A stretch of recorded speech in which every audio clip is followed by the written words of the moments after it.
It's Wizard Aaron again, here to read Chapter 4 of Spirit of the Dragon. We have cat intrusion. Anyway, so let's get started. Pink stretched across the horizon when Hidekazu found Aihi on the balcony of her family's tribal house the next morning. Sunlight glinted from Shirishi's fountain in the distant market square, flickering like a blue candle at the city's center. "Did you rest?" Hidekazu said. He remained several paces behind her, hesitant to move closer. Over the last month, he'd avoided being alone with her. Aihi lifted her shoulders. "A little. Any word from Tora?" A messenger arrived. He kept his distance, but handed her a scroll. She opened the seal and scanned the paper. "Good. Our schedule continues as planned," she said. "Masa will be pleased." "How does this affect Masa?" "I require time to think and reset after a night of disappointment," Aihi said. "We will visit the Tamashii tree and discuss our findings while we wait to meet with Governor Benri." The Tamashii tree was far enough from the city for Masanori to practice with a sword away from the scrutiny of civilization. Although leaving posed certain risks with the Konthir's recent attack, the events of the previous night left Hidekazu behind on his studies. A break from the city would give him time to catch up and plan. They'd come back to the situation with fresh eyes. The Konthir's unpredictable key left them all vulnerable. No matter what happened next, caution mattered above all else.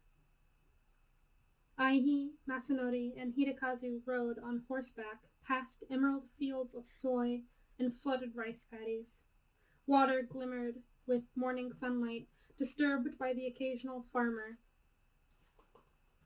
brave enough to tend to the crops. Since Aihi's emergency declaration, makeshift watchtowers had been erected by the few Benli warriors dedicated to defending the countryside. Flags bearing the Benli pink and white lotus flew from each structure, fluttering in the wind as they passed.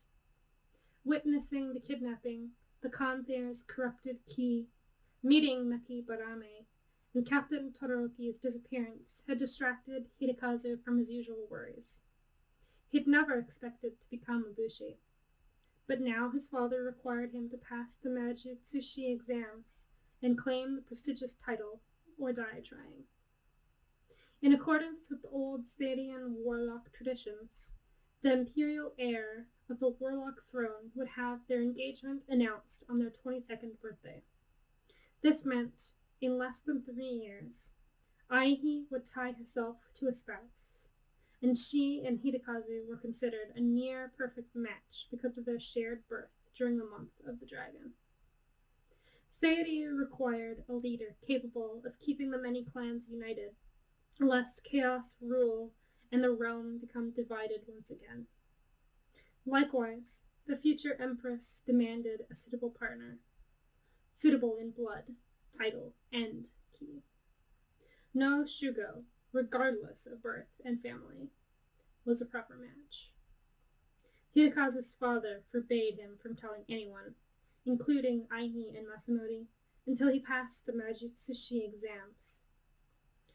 But Hidekazu couldn't remain silent for much longer.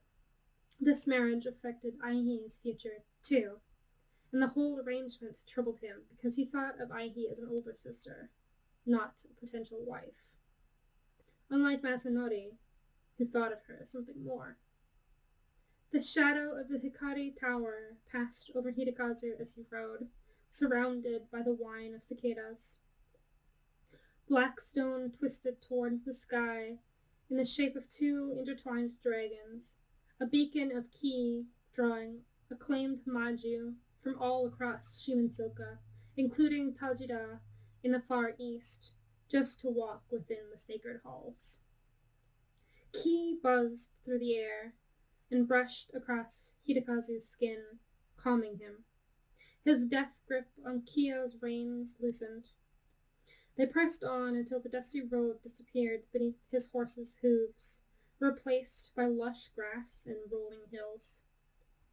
An enormous weeping cherry tree appeared in the distance, growing in the crevices of the cliffside where green faded to dirt and rock, the roots thick enough to crack and warp the earth. The tamashi tree rivaled the height of the tallest pines, with branches swooping from an impossible distance above.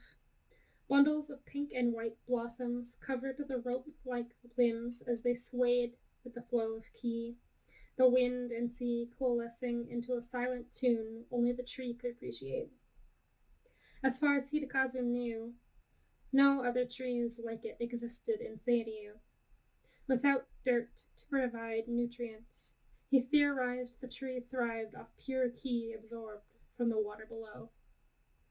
Hidekazu had fallen behind Aihi and Masanori, who were dismounting in the shadow of the gargantuan tree. They headed to the cliff's edge, where Aihi tossed something into the water before returning to the tree. Their horses wandered toward the nearby patches of grass, snorting their approval when Kyo joined their ranks a few moments later. Blue light glowed between the strands of flowers. Aihi's katana appeared in her hand, and she danced with the blade, dipping between leaves, her sword avoiding each petal with precision. Next to her, Masanori attempted to replicate Aihi's grace and sheared off part of a branch. Aihi thrust her hands forward, her arms glowing crimson, and zapped Masanori with a bolt of energy. His sword flew into Aihi's hand, and a flick of her wrist sent Masanori tripping onto his face and rolling into the grass, grunting. The casual playfulness of their interactions made Hidekazu believe Masanori would be a better match for Aihi's hand. Their marriage might not be a performance.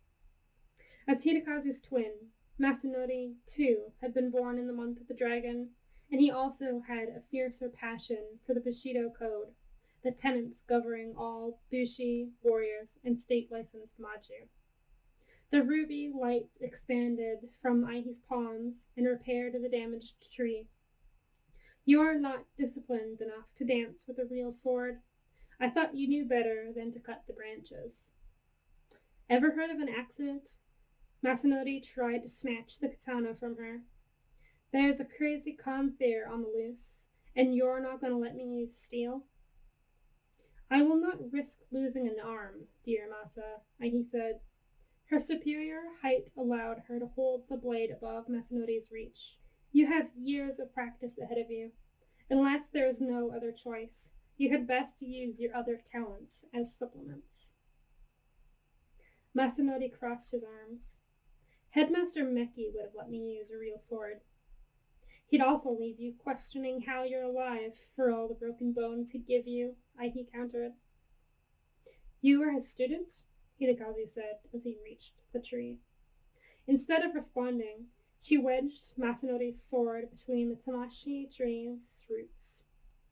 We must determine how to apprehend the Kanthir.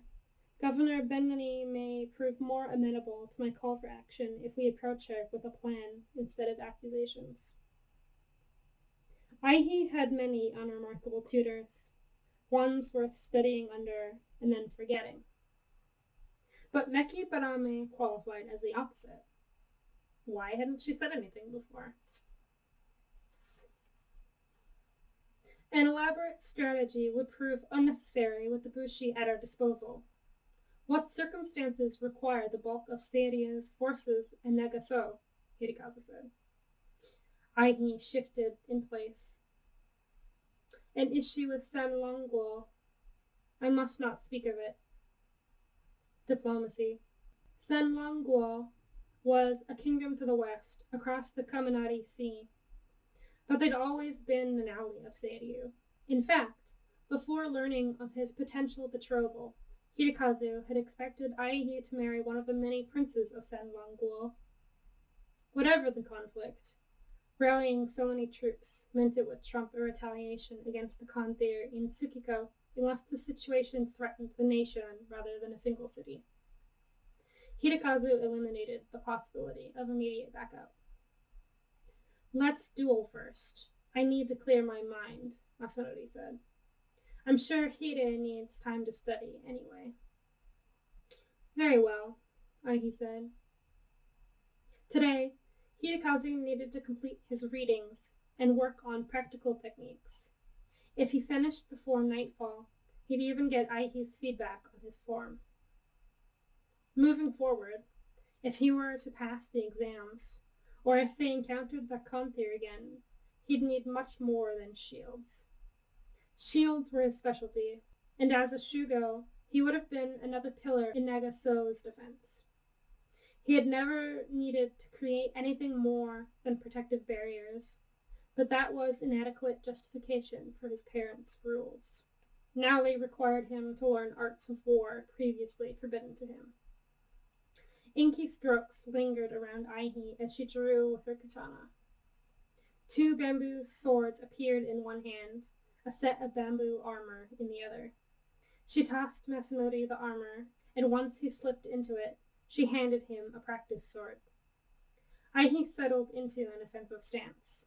Her sword pointed at Masanori, but her gaze lingered on Hidekazu. Their eyes locked. Did she ever worry about her responsibilities as princess and heir? How would she protect the people of Tsukiko from the Kanthir who terrorized them? Or, beneath the tamashii tree, did she manage to wash away the weight of her duties? Hidekazu ripped his eyes from hers. Maybe she didn't know of their shared responsibility yet, but she wasn't oblivious to her future. When he mustered the willpower to tell Aihi what he knew, she would understand. He rummaged through his satchel in search of his textbook, and then nestled into a crook of the tamashii tree's broad trunk. For a while, he breathed in the saltiness of the sea, letting his muscles uncoil while he watched Masanori and Aihi duel. Masanori bumbled about and tried to imitate Aihi, but his grip was lopsided, the blade unsteady in his hands. 5 seconds passed before Aihi attacked. Her first swing aimed at his side, and he deflected the blow. Aihi slid her wooden sword along his end in a broad sweep, smacked him in the belly. You will learn nothing if you sleep on your feet, Aihi said. She stepped back, waiting for Masanori to adjust before launching another assault. Each of her strikes was direct this time, and Masanori fell into a rhythm as he blocked her hits one after another. No slouching, she said. This is not the Jutsu laboratory. You must be straight and alert. Keep your stance for their part, too, for stability and power. For a while, they went back and forth. Aihi, more often than not, hit Masanori and told him where he went wrong. He listened to her suggestions and eventually stopped making the same mistakes. Hidekazu's attention drifted to the golden water where 2 Gamashiro surfaced. Their seaweed-colored, scaly yokai raced to the beach, where Aihi had tossed 2 cucumbers before her match with Masanori. The Gamashiro claimed the offerings and dug into their snacks with vicious claws and beaks before jumping back into the water.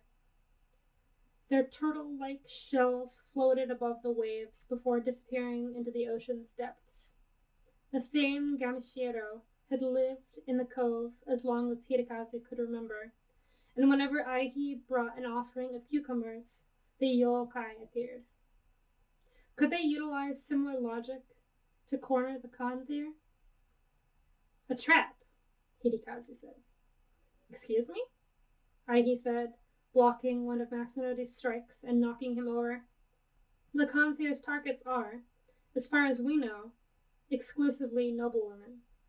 We cannot determine his intentions, but this particularity enables an opportunity to corner him under a controlled situation. Masanori climbed to his feet and rubbed his chin, where a bit of stubble had started growing. The missing women might also share additional characteristics which made them targets. I suppose we can't know for sure without locating Captain Todoroki. Regardless, we would require a volunteer to lure our mark from the shadows. Too dangerous. Aihi said, while untangling a pair of branches. We do not understand the Kanthair's power or how to stop his teleportation. Until then, such a plan would only result in another victim. Hidekazu ran a hand through his hair. Without knowing the capabilities of the Kanthair's corrupted ki, no plan would be effective. For now, they relied on Governor Benli's cooperation, locating Captain Todoroki, and gathering more information. But in case Captain Todoroki didn't surface anytime soon, they still needed to consider their options. They had to work Barame into the equation. Even if Hidekazu and Masanori couldn't train at the academy, and Aihi held animosity towards the man, collaborating with him and the academy's teachers gave them the highest chance of catching the Kanthair. Without knowing what had happened between Aihi and Barame, Hidekazu couldn't guess how to alleviate any future challenges. He'd never seen her openly hostile and disrespectful to someone before. Hidekazu stared at the cover of Basic Combative Ki Techniques. He had planned to finish the first segment of his new study regime today, but struggled with the foreign sensation of being unable to focus. As much as he desired to expand his knowledge, to become a bushi, every minute of study pushed his and Aihi's union closer. And each word Hidekazu read tipped him nearer to spilling the truth. Only an hour had passed since their arrival, and Aihi's hair was a tangled mess of sweat. Masanori's shoulders drooped under the weight of his bamboo armor. Hidekazu had only a juvenile interest in swords and weaponry. He had been taught to use his staff to defend himself in emergencies, but for the most part, he relied on his ki. All professional Maju controlled a substantial amount of ki, but even as a boy, Hidekazu's capacity had exceeded them all. No one could explain why, save for the innate abilities of his family. Hidekazu was, in effect, a prized fluke.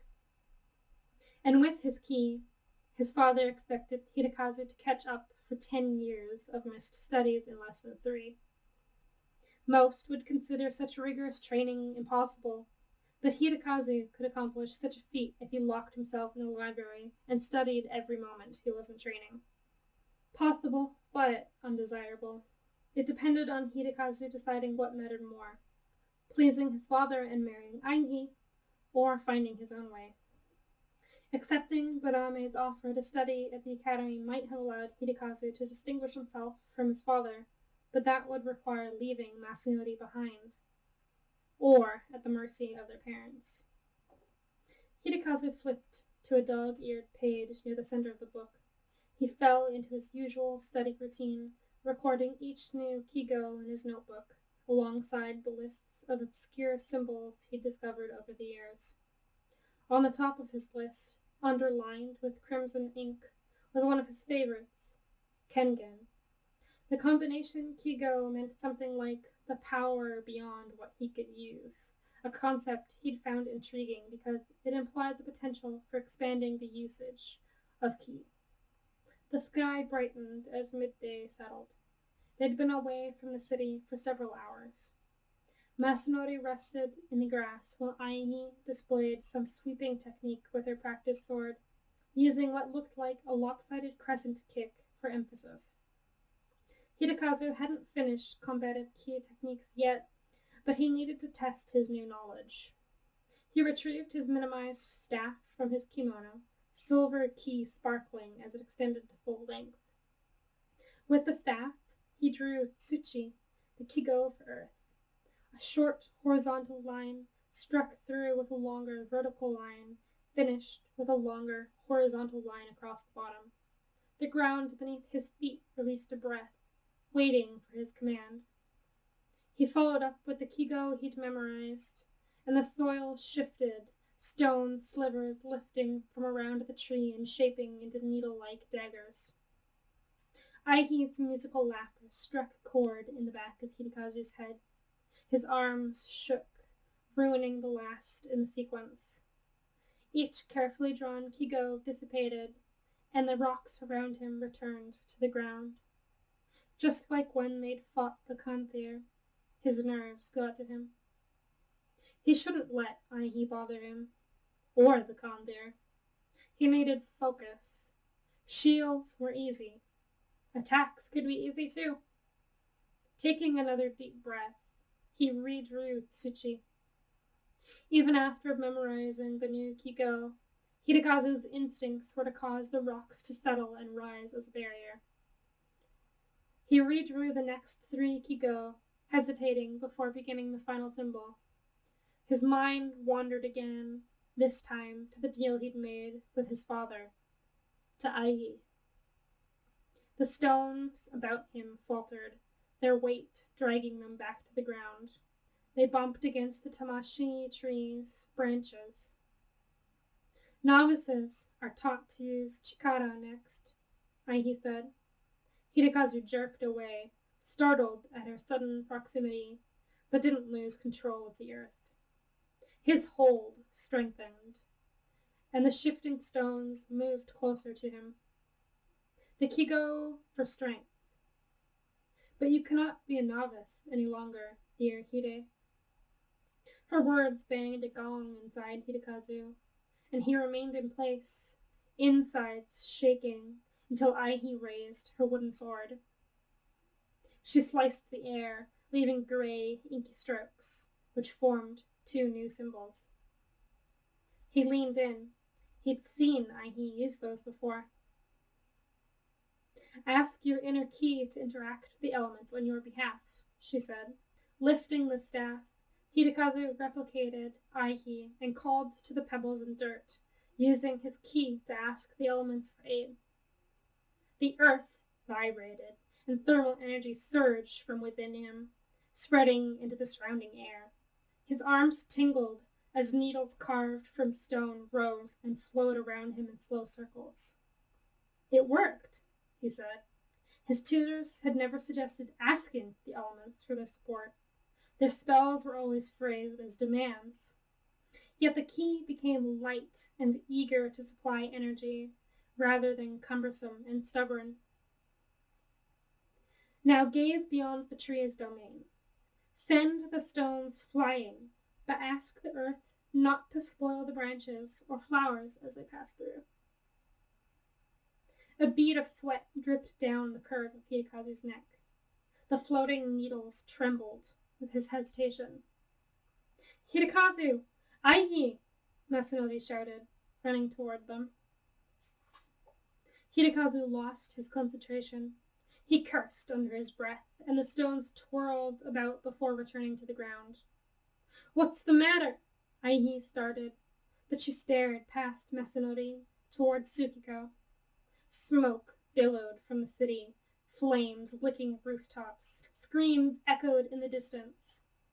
The energy buzzing along his arms sharpened, the sinister rigidness making Hidekazu recoil. Someone used dark ki to set the fire. The Kanthier's last attack had been silent, almost leaving without a trace. The fire had to be something else. But this ki... We must help, Aihi said, her hand raised to complete the strokes of complicated kigo.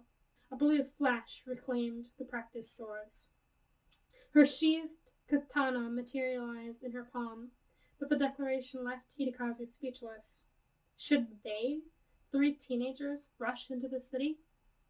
The Bushido Code taught them to value justice and courage, but unlike Aihi, Hidekazu and Masanori weren't warriors. They weren't ready to fight. Aihi mounted her horse and galloped towards Tsukiko. Wait, Masanori said, but Aihi was long gone. Hidekazu and Masanori followed her into the smoke and flames. That concludes our Chapter 4 reading. I'll see you next time for Chapter 5. Bye!